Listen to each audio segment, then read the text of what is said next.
Olá, amigos, tudo bem com vocês? Espero que sim.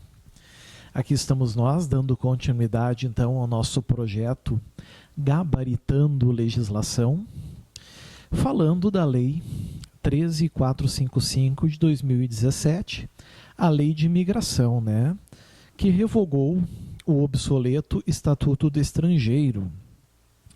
Lei mais atualizada, mais organizada, que estabelece situações mais específicas e que é nova, relativamente nova, É uma lei de 2017.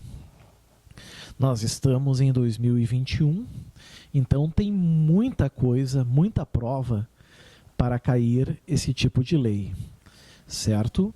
Nós estamos entrando agora no coroamento da lei do migrante, certo? Que é a Lei 13.455. É o coroamento porque é o último bloco.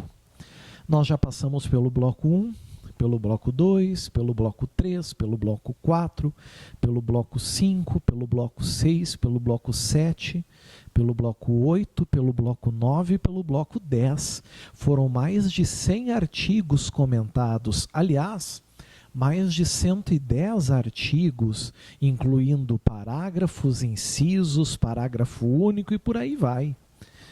Agora a gente vai fazer o desfecho, É a última parte, certo?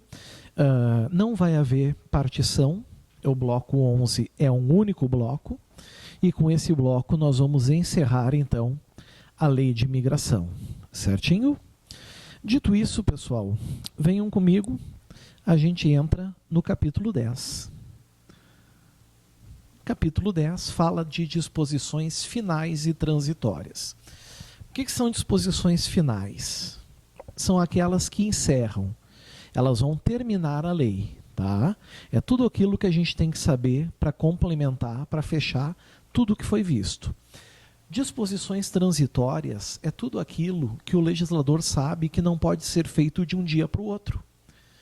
Então, ele traz situações paliativas, para que enquanto não for resolvido, para que o Estado não consiga resolver, outras situações possam corrigir.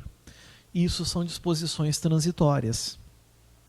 O fato é que as disposições transitórias elas já não são tão importantes para nós, porque de 2017 para cá, só se tem algo que ainda pode ser implantado daqui a 5 anos, e aí vence ano que vem, e aí pode ser importante para nós ainda. Caso contrário, não.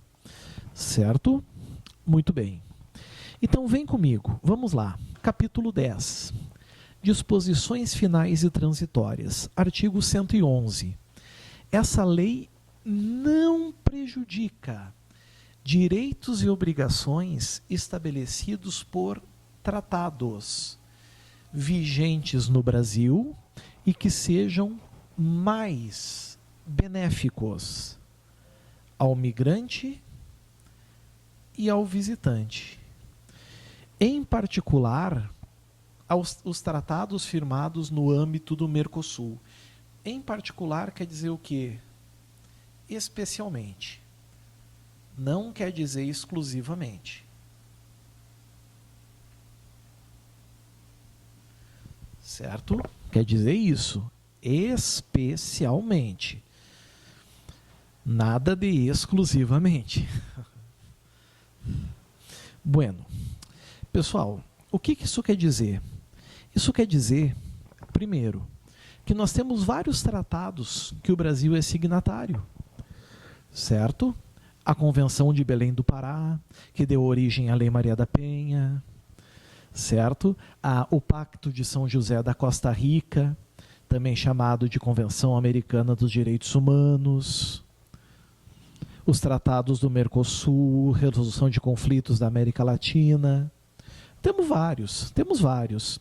E qual que vai ser aplicado sempre aos migrantes e aos visitantes? Os mais benéficos. Por isso eu posso dizer, inclusive, que a lei de imigração ela tem um caráter subsidiário.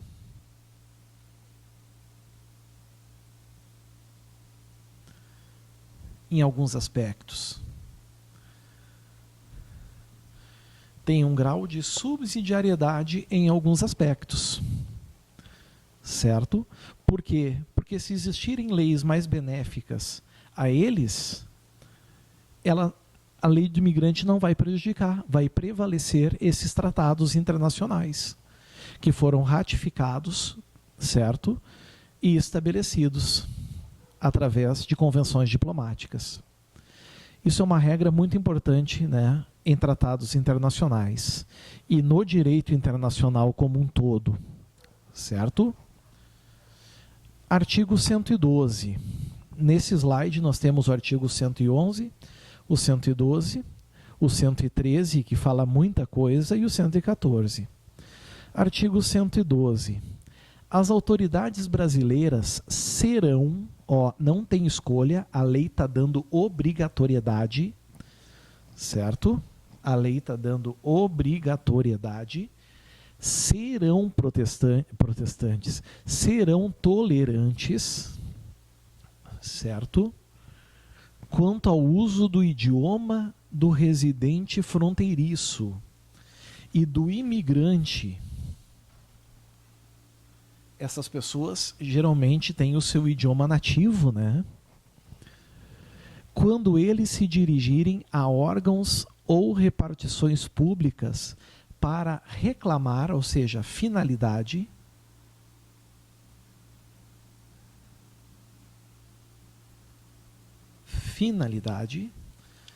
para reclamar ou reivindicar os direitos decorrentes dessa lei.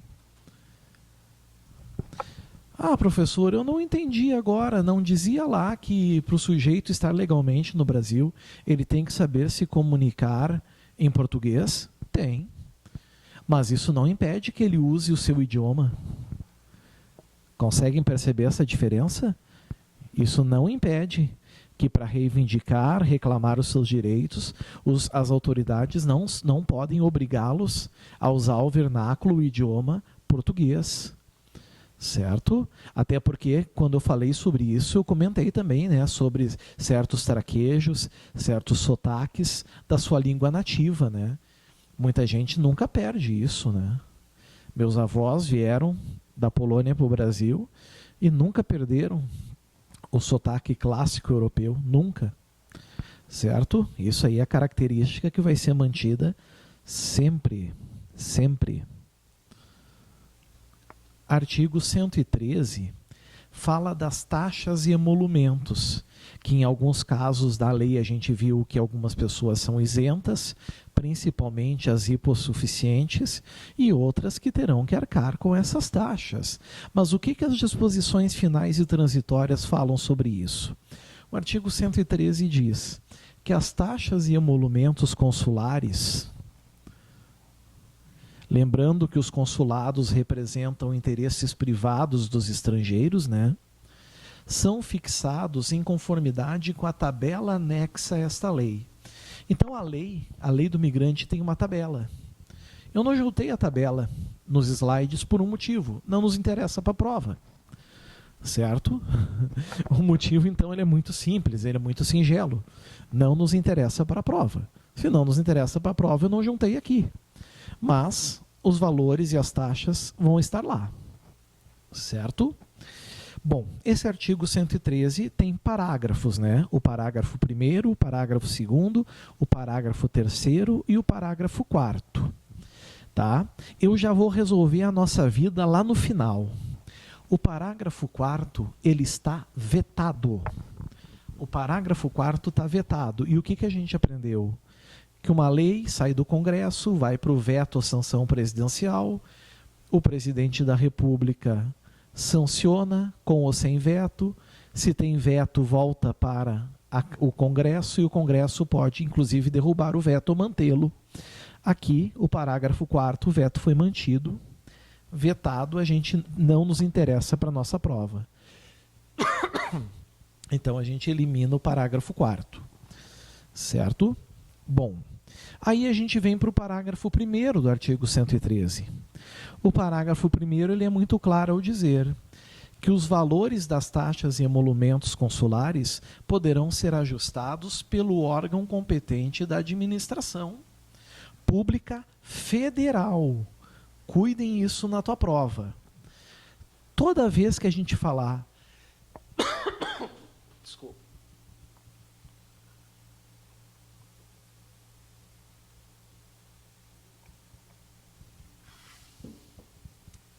Toda vez que a gente falar de lei de imigração, migrante, emigrante, migrante, estrangeiro, nós vamos estar falando no âmbito federal. Certo? Lembrem disso, será âmbito federal. De forma a preservar o interesse nacional, ou, não é e, é ou, a assegurar a reciprocidade de tratamento. Ou seja, se paga a taxa no estrangeiro, se paga a taxa no Brasil. O consulado de lá cobra, nós aqui cobramos também. Certo? Bom, o parágrafo 2º é muito importante. Por esse motivo, eu vou dar uma circuladinha nele. A importância do parágrafo 2º faz com que eu dê uma circuladinha nele. Não serão cobrados emolumentos consulares, certo? Vejam que aqui não fala em taxas, só em emolumentos consulares, para concessão de quê? 3 tipos de vistos aqui. Os diplomáticos, os oficiais e de cortesia. O visto de visita está aqui? Não. O visto de visita, o visto de turista, não está ali. Então tem que saber que estamos falando de visto diplomático, visto oficial e o visto de cortesia. Certo? Não tem sentido cobrar emolumentos consulares nesses casos, tá? Não há sentido, não tem razão, não tem o porquê. 2. Vistos em passaportes diplomáticos, oficiais ou de serviço ou equivalentes. Aqui, mediante o que, pessoal? Reciprocidade de tratamento a titulares de documento de viagem similar brasileiro. Reciprocidade, ou seja, tu não cobra daí, eu não cobro daqui. Vejam que reciprocidade marcou muito presença na lei de imigração. Certo? Porque é uma das formas de comunicação entre os estados, as nações, que não tem, por exemplo, nos tratados internacionais alguma regra sobre algum sentido, por exemplo, sobre algum termo, sobre alguma situação específica. Ok? Parágrafo 3º. Não serão cobrados taxas e emolumentos consulares pela concessão de vistos, 1, ou para obtenção de documentos para regularização migratória. Aos integrantes de quem, pessoal? Os pobres, né? Se a gente for resumir, é esses caras aqui. Os pobres. Aos integrantes dos grupos vulneráveis, fica fácil se cair em prova, todos os senhores vão saber, não tem como errar, não é verdade? Aos integrantes de grupos vulneráveis e indivíduos em condição de hipossuficiência econômica, que não tem condições de arcar com essas taxas e emolumentos e, obviamente, que consigam demonstrar isso, né? Obviamente que consigam fazer a demonstração disso. E para terminar, o clássico e tradicional regulamento do artigo 114. Regulamento poderá estabelecer competências para órgãos de que poder mesmo não é legislativo, não é judiciário, para órgãos do poder executivo disciplinarem aspectos específicos desta lei. Está aqui. Aí está, amigos, o primeiro dos 4 slides. sublinhem, anotem, escrevam, destaquem aí no caderno, na legislação de vocês, por gentileza. Ok? Aí está. Tudo isso que está aqui é de suma importância, então, por gentileza, marquem aí. Vamos para o antepenúltimo slide. Aqui está ele. Artigo 115. O artigo 115, amigos, ele é um artigo remissivo.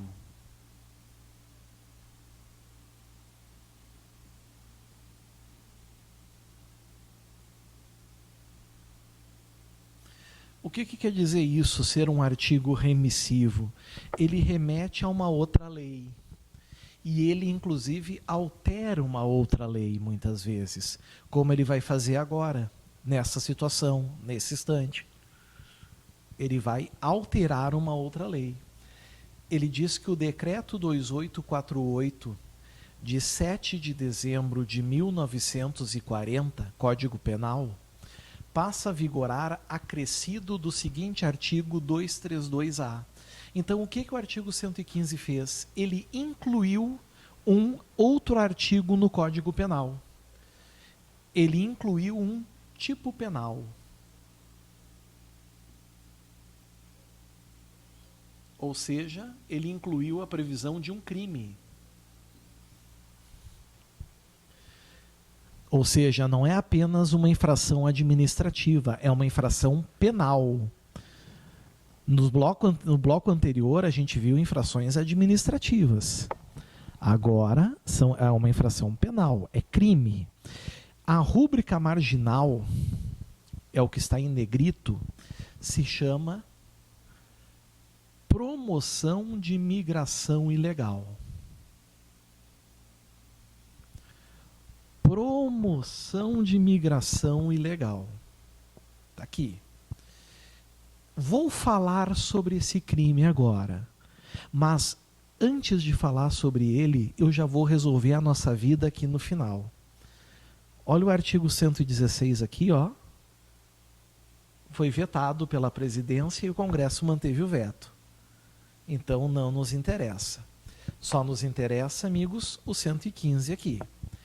O caput fala o quê? Promover. Promover é o quê? Fazer acontecer, não é verdade? Criar a situação. Isso é o crime. Por qualquer meio, então é um crime de forma livre.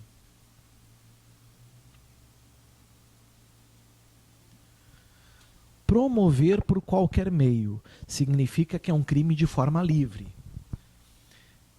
Olha o que eu vou botar aqui em outra cor.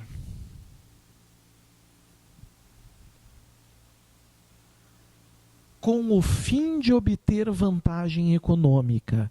Isso quer dizer que nós estamos falando de um crime formal.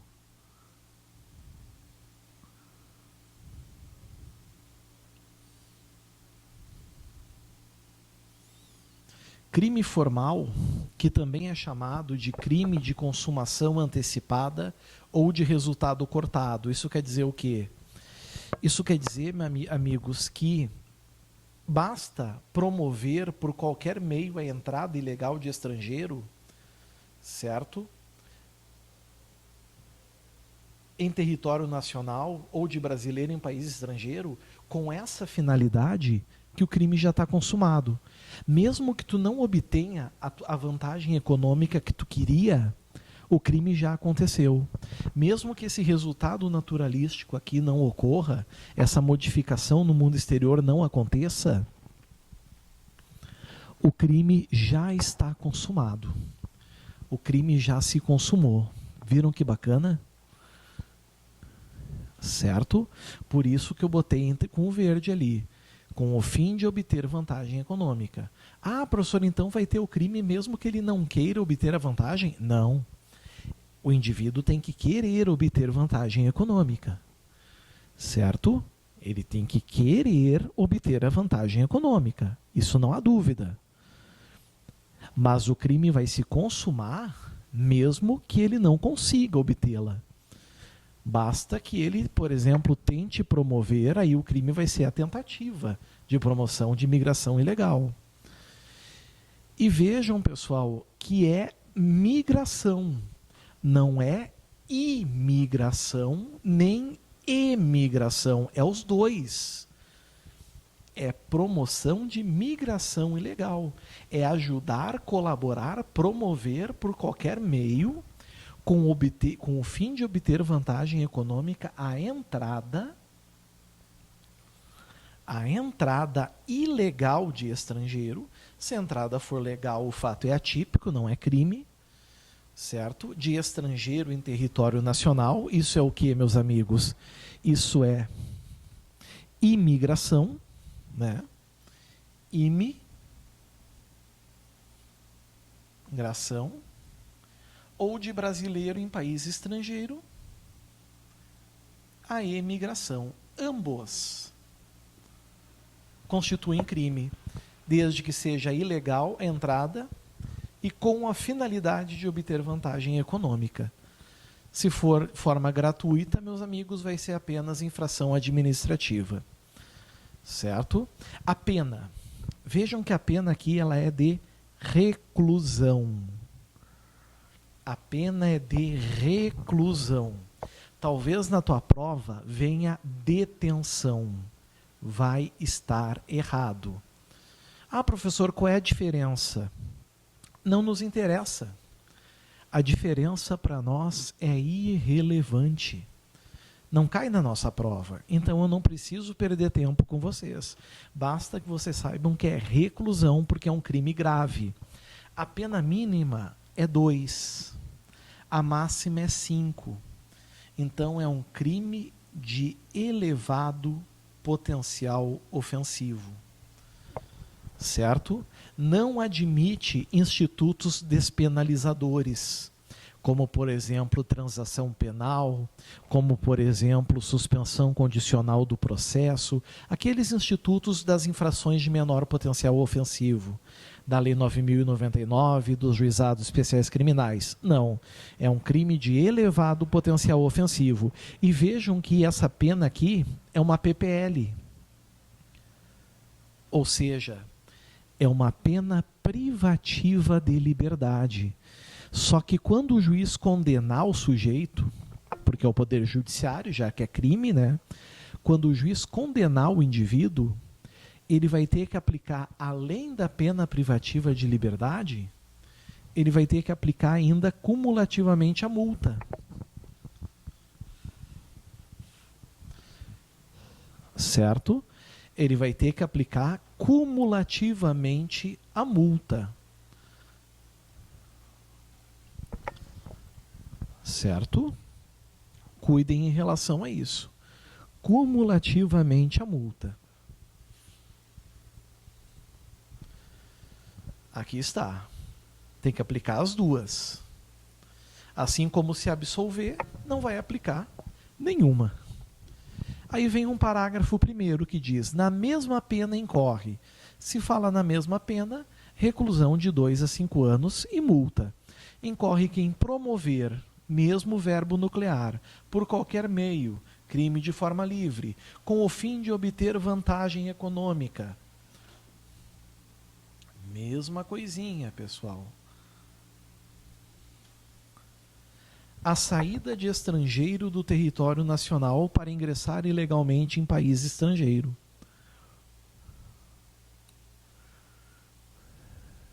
Está aqui. A pena é a mesma, certo? Não muda nada. Só que agora tem um detalhezinho, né? Olhem o parágrafo 2º. A pena é aumentada de 1/6 a 1/3. Isso aqui são as chamadas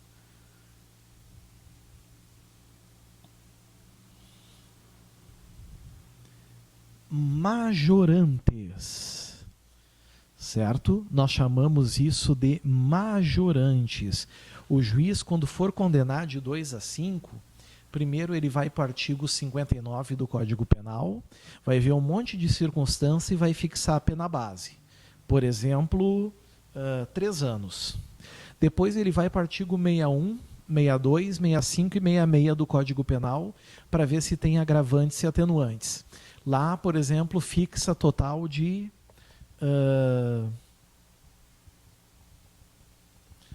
sei lá, 3 anos e meio.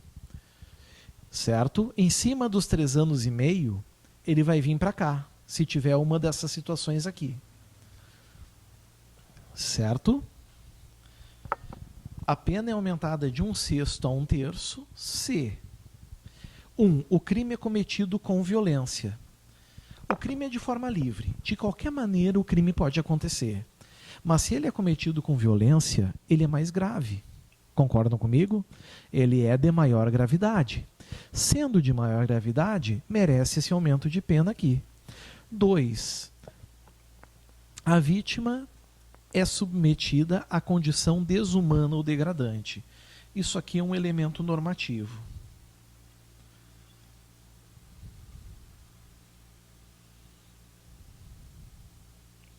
O que isso quer dizer, esse é um elemento normativo? O juiz vai ter que analisar, né? O juiz vai ter que valorar, fazer juízo de valor, para ver se realmente houve essa condição desumana ou degradante que está aqui. Parágrafo 3º, a pena prevista para o crime será aplicada sem prejuízo das correspondentes às infrações conexas. Por exemplo, o crime é cometido com violência. O sujeito vai responder pelo crime de 2 a 5 anos, com aumento de 1/6 a 1/3, mais pelo crime de lesão corporal, pelas 2 infrações. A gente chama isso de concurso material. Certo? Anotem, amigos, por gentileza, destaquem, sublinhem esse slide, anotem, escrevam no caderno, na legislação. É o artigo 115 que fala do artigo 232-A do Código Penal. Vamos para o nosso penúltimo slide.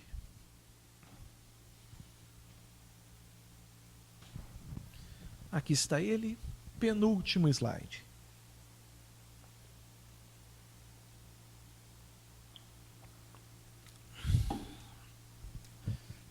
Ele traz umas informações assim bem pontuais, né? Vamos matar o que não nos serve. O 118 está vetado?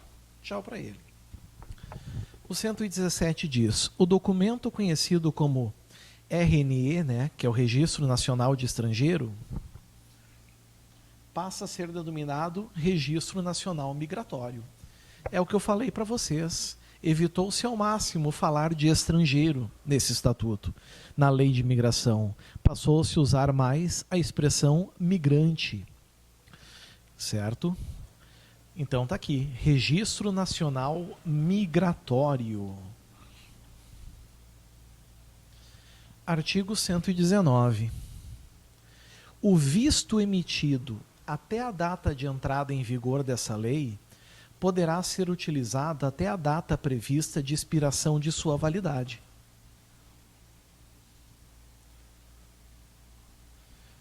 Certo? Então, os vistos emitidos antes que a lei entrou em vigor, eles não era preciso ir correndo para um consulado, por exemplo, para renovar. Eles continuam valendo até vencerem. Quando vencerem, tem que se submeter à lei de imigração, certo? Podendo ser transformado, ter seu prazo de estada prorrogado nos termos de regulamento. O regulamento não deu folga até aqui, né, pessoal? Até aqui, certo? Então, isso facilita, né, evita burocracia, certo? Cuidado com isso. Isso acaba evitando aquilo que a gente não quer, que é a chamada burocracia.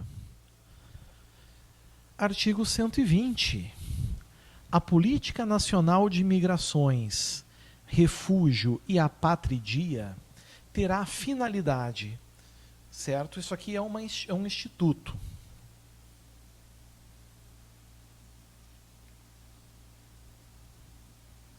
Terá a finalidade, o objetivo, de coordenar e articular ações setoriais implementadas por quem mesmo?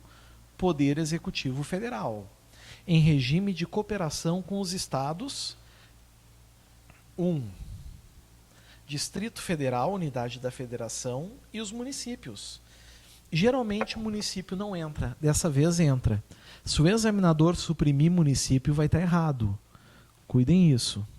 Com participação de organizações da sociedade civil, organismos internacionais e entidades privadas, conforme regulamento. Tá aqui. Difícil 120 cair, mas se cair, é bom os senhores cuidarem. Parágrafo 1º. Ato normativo do Poder Executivo Federal poderá, olhem a palavrinha poderá, não é deverá, é poderá, definir os objetivos, a organização e a estratégia de coordenação da Política Nacional de Imigrações, Refúgio e Apatridia. Isso aí já é uma disposição transitória, né? Já vem sendo trabalhado há anos, a lei é de 2017. Parágrafo 2º. Ato normativo do Poder Executivo Federal poderá estabelecer planos nacionais e outros instrumentos para a efetivação dos objetivos dessa lei e a coordenação entre órgãos e colegiados setoriais. Não tem muito o que explicar. Essas partes finais e transitórias, elas são autoexplicativas, né? Então é importante cuidar. Por fim, o parágrafo 3º. Com vistas à formulação de políticas públicas, ó a palavrinha, deverá, norma impositiva, não é um poderá que tem aqui, é um deverá. Deverá ser produzida informação de quantidade, quantitativa, e de qualidade, qualitativa, de forma sistemática, sobre os migrantes, com a criação de banco de dados. Também não tem muito o que explicar, mas é bom vocês saberem, dominarem esse ponto também. Certinho? Amigos, por favor, sublinhem, circulem, anotem, destaquem, por gentileza, o que a gente acabou de ver aqui, tudo que está em vermelho, é o máximo de importante que pode ter nesse slide. E vamos agora para o último, então. O último slide da nossa lei de imigração. Disposições bem transitórias mesmo agora aqui, né? Na aplicação dessa lei, devem ser observadas as disposições da Lei 9474, de 22 de julho de 97, nas situações que envolvam refugiados e solicitantes de refúgio. Certo? Os refugiados já estão refugiados. Os solicitantes estão em processo de refúgio. Ok. 122. A aplicação dessa lei não impede o tratamento mais favorável assegurado por tratado em que a República Federativa do Brasil será parte. Mais uma vez, caráter de quê?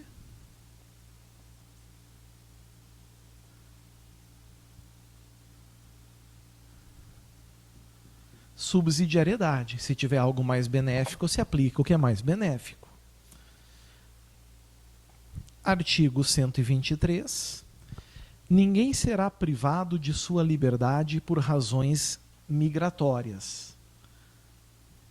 Regra geral. Já pensou cair na prova o último artigo?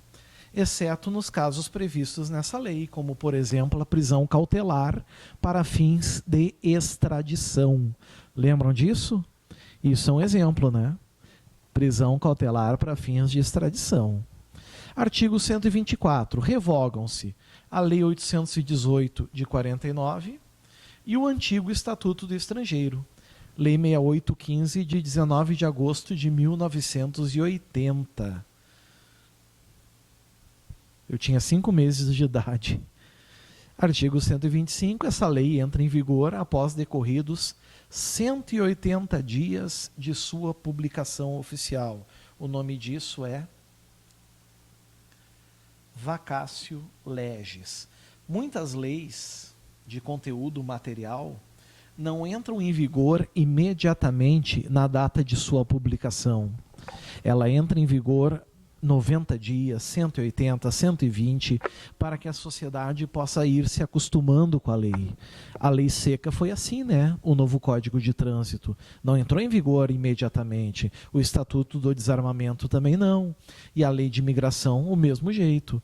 Enquanto está esses 180 dias, a lei está no plano da existência, ela existe, ela está no plano da validade, ela é válida, mas ela ainda não está no plano da eficácia, ela não é eficaz ainda, ela não gera os seus efeitos.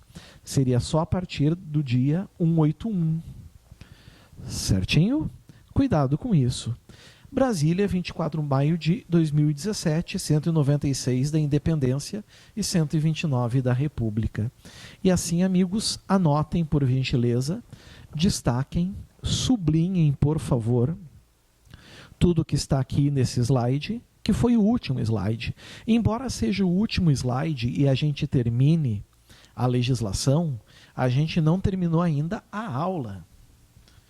Por que não terminamos a aula? Porque agora a gente tem que testar os nossos conhecimentos. E aqui vem uma questão. Aqui nós temos uma questão de 2018. Vamos ver como isso cai em prova aqui com essa questão. Questão ano 2018, banca FGV, prova da OAB, né? Fundação Getúlio Vargas, 2018, Ordem dos Advogados do Brasil. Exame de ordem unificado 27, primeira fase. A Lei de Imigração, Lei número 13.445 de 2017, dispõe sobre os direitos do estrangeiro em território nacional de uma forma mais ampla e abrangente do que a legislação anterior revogada. Cansei de falar isso para vocês, né? A normativa em vigor dispõe que o estrangeiro no Brasil terá acesso ao sistema público de saúde, correto? Sim, né? O SUS. E direito à educação pública, vedada a discriminação em razão da nacionalidade e de sua condição migratória. Concordam? Bacana. Isso significa que o acesso à educação pública é assegurado. A quem? Somente aos estrangeiros portadores de visto de estudante ou permanente? Não, amigos. Não, o direito à educação pública no país é direito a todos, né? Certo? A todos os migrantes. A B fala a todos os migrantes, exceto os refugiados, que são regidos por legislação especial. Não, os refugiados também são regidos pelo Estatuto do Migrante. Então eles não são exceção. E pelo contrário, a eles tem que dar mais oportunidade ainda de estudo, né? Certo? Para cada vez mais eles possam se sentir apatriados. Logo a resposta ou é C ou é D. C, apenas aos estrangeiros cujos países asseguram reciprocidade aos brasileiros. A lei exige reciprocidade ou tratado para garantir a educação pública? Não. Logo ficou fácil a resposta, né? A resposta só pode ser letra D de Dinamarca. A todos os migrantes, inclusive os apátridas, que é aqueles que não têm pátria alguma ainda, e os refugiados, tanto que vocês vão conferir que a resposta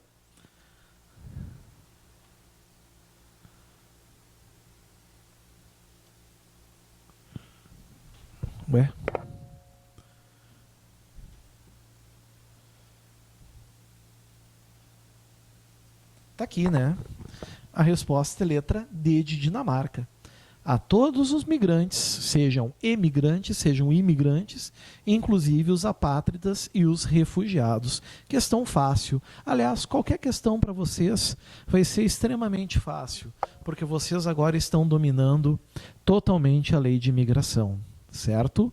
Foram vários blocos, foram várias partes, foram vários slides, mas tudo foi visto e as armadilhas também previstas. Certinho? Como diz aqui, a gente fecha o bloco 11, fechando a lei de imigração. Amigos, bons estudos e até a próxima aula. Obrigado. Onde nós nos encontraremos para trabalhar uma outra lei. Qual é? Vamos saber logo logo.